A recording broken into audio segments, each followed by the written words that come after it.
Hello दोस्तों, आप लोग का स्वागत है आपके अपने चैनल में जिसका नाम है पेडागोजी ऑफ क्यूरियोसिटी। आज हम लोग इंग्लिश के लर्निंग डिज़ाइन के साथ अपने चैनल में डिस्कस करने वाले हैं। दोस्तों देखिए, ऑलरेडी हमने 11 नंबर तक का लर्निंग डिज़ाइन अपलोड कर दिया है अपने चैनल में। यदि आपने नहीं देखा है तो प्लीज़ इंग्लिश के प्लेलिस्ट में जाके आप वहाँ से देख सकते हो। एलडी अपलोड है, साथ साथ माइक्रो टीचिंग और पेडागोजिकल एनालिसिस भी अपलोड है। ओके, तो चलिए डिस्कस कर लेते हैं। बहुत लोग हैं कि लाइक सब्सक्राइब नहीं करते हैं। प्लीज़ दोस्तों, चैनल में अभी आपको यूज़फुल हो रहा है तो लाइक और सब्सक्राइब करना ना भूलें। ओके, उसके पहले देखिए क्या करना है आपको। लर्निंग डिज़ाइन का कंटेंट नंबर देना है। तो लर्निंग डिज़ाइन यहाँ 12 नंबर आज चल रहा है। ये भी रिक्वेस्ट आया था एक मैम का कि उन्हें टेल्स ऑफ भोला ग्रैंडपा के ऊपर लर्निंग डिज़ाइन चाहिए, तो उन्हीं के रिक्वेस्ट पे ये बनने जा रहा है। Okay, name of the school यहाँ लिखना है। आप जो स्कूल में इंटर्नशिप करने जा रहे हो यहाँ पे उनका नाम लिखना है, स्कूल का।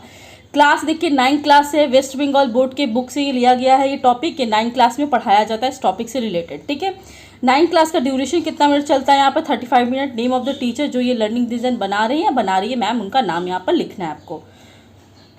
सॉरी।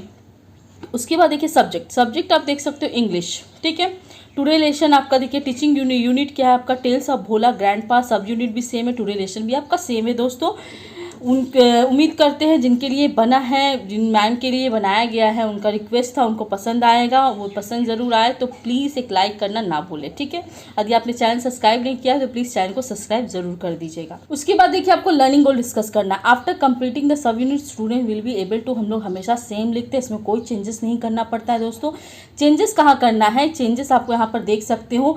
रिवाइज ब्लूम टैक्सोनॉमी का जो कीवर्ड आता है आईएनजी प्रोसेस वाला, उसमें आपको उसके कीवर्ड के साथ रिलेट करके, सॉरी कंपोनेंट आता है, उसके कीवर्ड के साथ रिलेट करके आपको क्वेश्चंस बनाना है और साथ ही साथ क्वेश्चन को नॉलेज के साथ रिलेट करना है। ठीक है, तो देख लीजिए आईएनजी का प्रोसेस वाला जो रिमेंबरिंग है उसके कुछ कीवर्ड्स आते हैं। हमने यहाँ कीवर्ड्स को रिलेट किया है, साथ ही साथ क्या किया है, इसे क्वेश्चंस को फैक्चुअल नॉलेज के साथ जोड़ा है। ठीक है, अंडरस्टैंडिंग के क्वेश्चंस को आप जब भी बना रहे हो उनके कीवर्ड के द्वारा, तो सारे क्वेश्चंस को आपको क्या करना है, कॉन्सेप्चुअल के साथ जोड़ना है। अप्लाइंग के यदि आप क्वेश्चंस बना रहे हो उनके कीवर्ड के माध्यम से, तो सारे क्वेश्चंस को आपको क्या करना है, पीके के साथ जोड़ लेना है। पीके का मतलब होता है प्रोसीड्यूरल नॉलेज, सीके का मतलब कॉन्सेप्चुअल नॉलेज, एफके का मतलब होता है फैक्चुअल नॉलेज के साथ जोड़ लेना है। ठीक है, अब हम लोग बात करते हैं एनालाइजिंग के। एनालाइजिंग की आप जो भी क्वेश्चंस बना रहे हो फ्रेंड, ठीक है, सारे क्वेश्चंस को आपको क्या करना है, उनके कीवर्ड के माध्यम से जोड़ना है, साथ ही साथ उसको पीके के साथ ही जोड़ लेना है, प्रोसीड्यूरल नॉलेज के साथ जोड़ लेना है।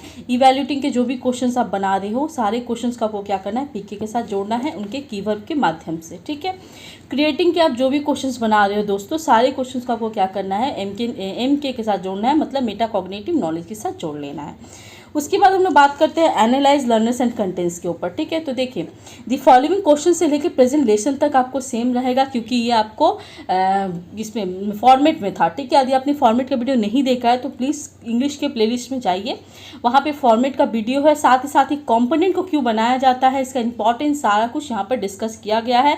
और अब पीके और सीके और एफके और एमके का भी हम लोग थ्योरी पोर्शंस अपलोड कर देंगे, ताकि बहुत लोग को दिक्कत होता है कि एफके का मतलब क्या होता है, क्यों इसको ऐड करते हैं नॉलेज के साथ, सारा हम लोग यहाँ पर डिस्कस करके आपको आपके प्लेलिस्ट में यहाँ पर अपलोड हो जाएगा। ओके, चलिए यहाँ पे आप देखिएगा एनालाइज लर्नर्स एंड कंटेंट्स क्यों बनाते हैं, ये कंपोनेंट बनाते क्यों हैं, ताकि आप बच्चों के प्रीवियस नॉलेज को चेक कर सके हो।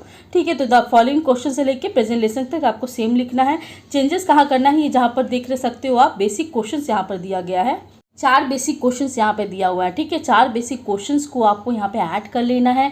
इसमें ऐसा क्वेश्चन ऐड करना है जिसमें कोई भी नॉलेज नहीं रिलेट करना, कोई भी कीवर्ड नहीं रिलेट करना, इसमें सिंपल सा क्वेश्चंस आपको अपलोड करना है जो आपका बुक में दिया रहता है। ठीक है, चलिए अब हम लोग बात करते हैं टीचिंग मटेरियल्स का, कि आप इस क्लास में जाने से पहले क्या क्या लेके जाओगे पढ़ाने के लिए, आपका औजार। ठीक है, देखिए यहाँ पर develop and select learning materials क्या क्या होता है। जर्नल है, स्पेसिफिक है। जर्नल देखिए ब्लैक बोर्ड, डस्टर, चौक, स्कूल बुक, ये आपके आसपास क्लासरूम में अवेलेबल है, आपको स्टेट एक्सेट्रा नहीं लेके जाना है। यहाँ पे देखिए reference note, PPT, chart, model, आप जो जो कॉन्सेप्ट पढ़ा रहे हो तो उसका चार्ट ले जाओ, पीपीटी ले जाओ। रेफरेंस नोट तो आपका एलडी काम कर देता है, मॉडल ले जाना चाहते हो मॉडल ले जाओ। आप जो स्पेशल अपना एलडी पढ़ा रहे हो उसके अकॉर्डिंग आपको यहाँ पर ले जाना है, स्कूल प्रोवाइड नहीं करता। चलिए अब हम लोग बात करते हैं लर्निंग स्ट्रेटजीज का। ये सबसे इंपॉर्टेंट पार्ट है एलडी का, इसको कैसे डिस्कस करना है ये भी जान लेते हैं। सबसे पहले देखिए क्या करते हैं, learning area, learning strategies, 2 parts में इसको डिवाइड करते हैं। फर्स्ट देखिए लर्निंग एरिया में आपको first phase, second phase, third phase में डिवाइड कर दिया गया है।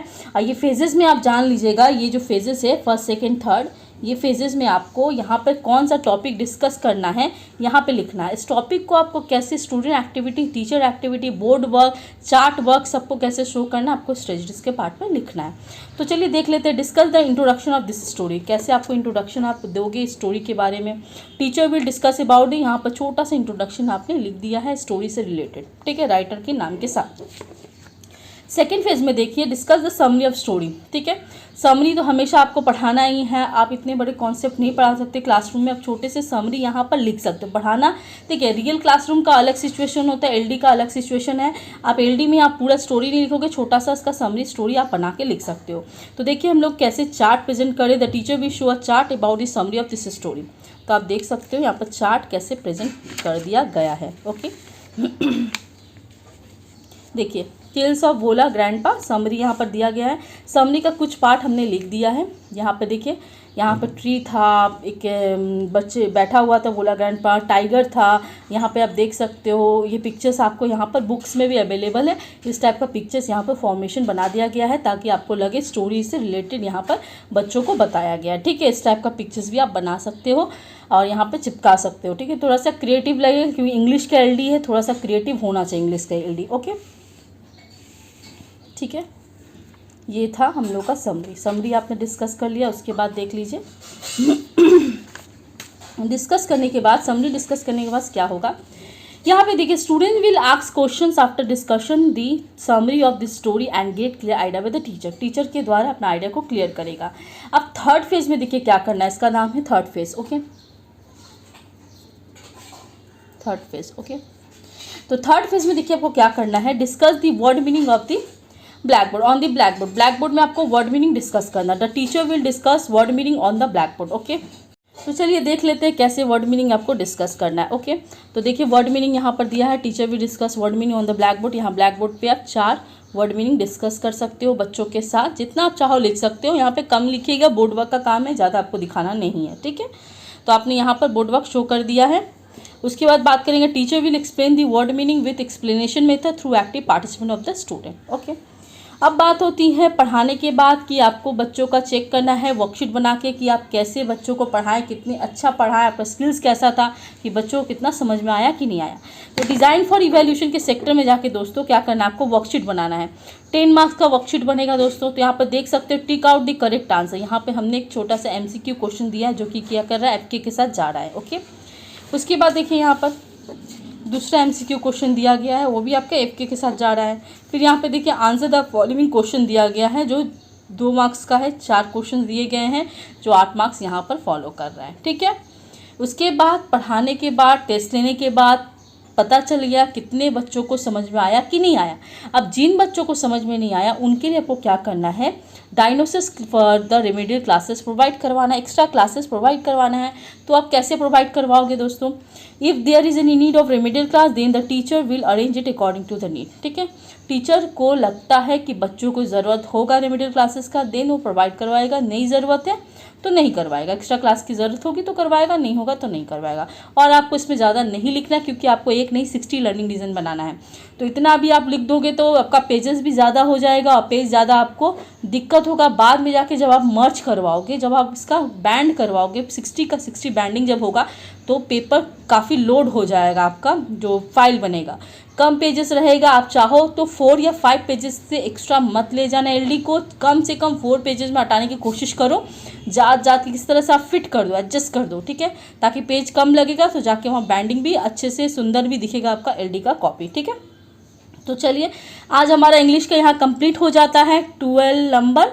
हम लोग जल्द से जल्द 13 भी अपलोड कर देंगे। वो भी रिक्वेस्ट था, द ट्री के ऊपर मैम को चाहिए था जो NCERT के बुक से लिया गया है द ट्री, वो भी हम लोग अपलोड कर देंगे। ये वेस्ट बंगाल बुक से लिया गया था जो हमारे वेस्ट बंगाल बोर्ड में पढ़ाया जाता है, ठीक है। और NCERT आप कहीं भी रहें, किसी बोर्ड में रहें, आप किसी भी जगह में रहें, कोई भी सिटी में रहें, कोई भी कंट्री में रहें, आप NCERT को फॉलो कर सकते हैं क्योंकि सब जगह NCERT फॉलो होता है, ठीक है। चलिए, थैंक यू सो मच हमारे चैनल के साथ जुड़े रहने के लिए। यूँ ही हमारे चैनल के साथ जुड़े रहिए, और जितने भी इंग्लिश वाले हमारे फ्रेंड्स हैं जो हमारे चैनल के माध्यम से कमेंट करते हैं हमारे चैनल में, thank you so much comment करने के लिए, हमें लाइक करने के लिए। और प्लीज़ फ्रेंड, वीडियो यूज़फुल लगे तो एक लाइक, सब्सक्राइब और कमेंट करना प्लीज़ ना भूलें, क्योंकि हम लोग इतना मेहनत करते हैं आपके लिए, तो ये मेहनत का फल आप लोग एक लाइक बटन तो दे सकते हो, एक सब्सक्राइब बटन आप क्लिक कर सकते हो, और आपसे कुछ नहीं मांग रहे हम लोग। थैंक यू सो मच दोस्तों।